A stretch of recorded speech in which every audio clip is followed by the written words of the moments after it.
पंचवटी फार्मच्या दुसऱ्या भागामध्ये तुमचं स्वागत आहे. आजच्या भागामध्ये आपण बघणार आहोत की संत्रा बागाचा मृग बहार धरण्यासाठी जी कळी वगैरे निघते त्या कळीसाठी बेसिक घटक कुठले असतात, म्हणजे कोणते अन्नद्रव्य गरजेचे असतात. फॉस्फरस असेल, झिंक असेल, तर ते बेसिक बद्दल आपण आज माहिती घेणार आहोत.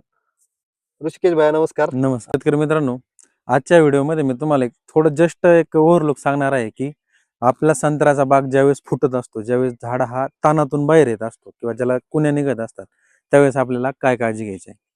ज्यावेळेस चांगला मृगबहाराचा पाऊस झाला, पाऊस झाल्याच्या नंतर झाडं टवटवीत झाली, त्यानंतर त्याच्या मालकाड्यातून तुम्हाला बारीक बारीक डोळे फुटायला लागले किंवा शेंड्याला ज्या काही मालकाड्या असतात त्याचे बारीक बारीक डोळे फुटल्याच्या नंतर झाडांना त्या ठिकाणी आवश्यक असतं सगळ्यात मोठ्या प्रमाणामध्ये झिंक लागतो, कॅल्शियम लागतो, बोरॉन लागतो.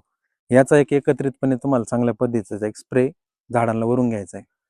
ही झाली एक गोष्ट. त्यामध्ये जर तुम्हाला असं वाटलं की नवती बाहेर पडत आहे किंवा थोडीशी आघाडी चालली आहे, तर तुम्ही त्यासोबत पोटॅशियम शोनाइडचा एक त्याच्यासोबत तुम्ही ऍड करून तो स्प्रे घेऊ शकतात. म्हणजे जेणेकरून तुम्हाला निघणारी जी काय फूट आहे ती फूट सगळी एक समान निघते आणि एक समान निघल्याच्या नंतर एक समान ही कळी निघत असते.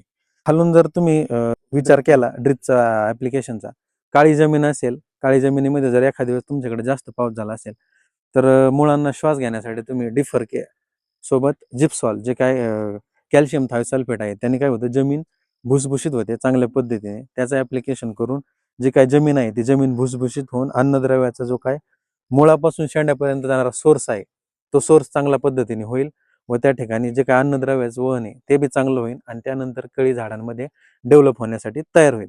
आता ही गोष्ट झाली बेसिक. मला वाटतं सगळ्या शेतकऱ्यांना बेसिक माहिती कळालेली आहे की कुठले अन्नद्रव्य हे संत्रा बागेचा मृग बहार म्हणजे कळी निघण्यासाठी, मृग बहार फोडण्यासाठी गरजेचा असतो. हा व्हिडिओ इथपर्यंतचा आहे मित्रांनो. याच्यानंतर आपण तिसऱ्या व्हिडिओकडे पण जाणार आहेत आणि तिसऱ्या व्हिडिओमध्ये ऍक्च्युअल कुठले औषधं फवारले पाहिजेत त्याची माहिती घेणार आहेत. त्याच्यामुळं कुठे जाऊ नका, आपल्या पेजला फॉलो करून नक्की ठेवा. उद्या तुम्हाला औषधावरचा तिसरा व्हिडिओ नक्की पाहायला मिळेल. धन्यवाद.